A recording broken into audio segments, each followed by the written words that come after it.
Hi everyone, so today I'm just doing my September beauty favourites. So I've got a couple of products that I haven't mentioned before and I want to kind of sort of recommend them to you, but just to say that at the very least I have really loved them. So the first one is Batiste. Now you've seen this a million times, it's all over YouTube, it's in the local supermarkets everywhere, but I hadn't seen this scent before.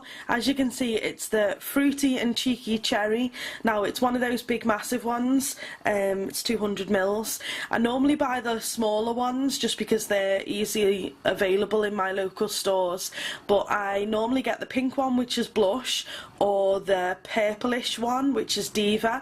To be honest, they all do the same job, but I just think that those two scents, if I've got the option of them, then I'll buy them over anything else. But these ones I saw in Tesco, and they were on some sort of offer, 3 for 2, so I ridiculously got 3 of them, so I'm set for the next year for Batiste. But that's the first one. The next item is the steam cream. Now I got this in one of the beauty boxes. The idea is that they're all different type of packaging. There's loads of different variations of tins. You've got Union Jacks, all kinds of different things like galaxies, stars and moons and all kinds of stuff. But the idea is that the cream is all this classic steam cream. It's all exactly the same, it's just the outer packaging that's different. But I really like the scent of this. It's very well moisturising, and I'm just feeling my arms now, which sounds ridiculous, but I put this on my arms I'm gonna say probably about 8 or 9 hours ago, and my arms still feel moisturised, which to me is a sign of a good moisturiser.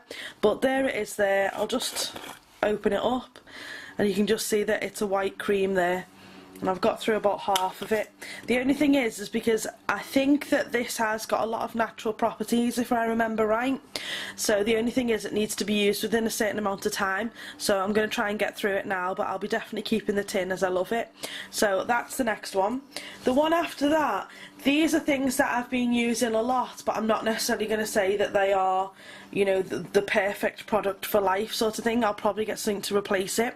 But the next item, because I haven't had one of these before, I just decided to get a cheap one until I go to Canada and New York next month, and I'll probably splash out and get some good stuff. For the time being, I've been using this angled blush brush, which is just perfect size just to get right into the areas that I want to get at without kind of overloading your face. So the only reason why I bought this, to be honest, is because it was £3.50, but it's been doing the job well until, as I said, I splash out on bigger and better stuff. But that's the next item that I've been loving. I've kind of surprised myself, to be honest. This one, again, something you've seen all the time, the Revlon Colour Stay. This one is the combination to oily skin one, and it's in 220 Natural Beige. Now, to be honest with you, I used to use this years ago. I used it for a really long time.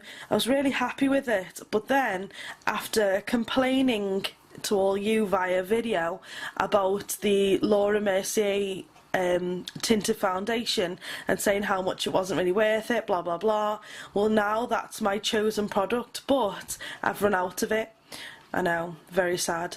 So I've run out of it. I've got more on the way, but for the time being I've been back using this again, which I have been using it a lot, hence why I put it in the favourites video, but I do definitely prefer the Laura Mercier now. So it's funny how you change. This is something that I loved, that was something I hated, and now I love that, and this is just going to do me for the time being. But it does do very well. I think the reason why I'm not as keen on it is just because I feel like it gives me, this is probably you're probably gonna laugh, but I feel like this gives me a little bit too much coverage, and I like, because obviously the Laura Mercier is a tinted moisturiser, I like the way that gives a more natural look, whereas to be honest my skin's pretty good anyway, so I don't really need a full coverage off this. But if you did, then definitely, if you've not tried it, I'd recommend it. The last thing is going to be probably pretty random, but it is something that I've bought loads of over the last kind of month and a half or whatever. So I've been dyeing my hair, well, I say yeah, it would be dyeing, I suppose.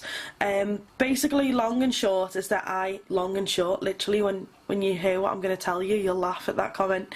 Okay, my hair was long, and I did get it cut just below shoulder length, just because I can't be doing with bad kind of conditioned hair. I wanted to get it all chopped nicely and then just treat it lovely from then on, although my hair is generally in good condition anyway.